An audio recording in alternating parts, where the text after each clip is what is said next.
Hey, what's up guys? So in this video, we will see how to set live wallpaper on any Samsung phone. Now to do that, just open Play Store and in the search bar, just search this. Now just install this app on your smartphone. Now just tap on Open. Select Accept and Continue and tap on Not Now. Now just tap on Video Wallpaper and from here you can download any live wallpaper which you like. Just select it and tap on Download.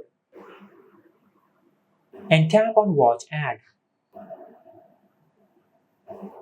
Now just tap on Set Video Wallpaper. Tap on Set Wallpaper and select Home Screen and Lock Screen. Now as you can see, this is how you can set live wallpaper on any Samsung phone.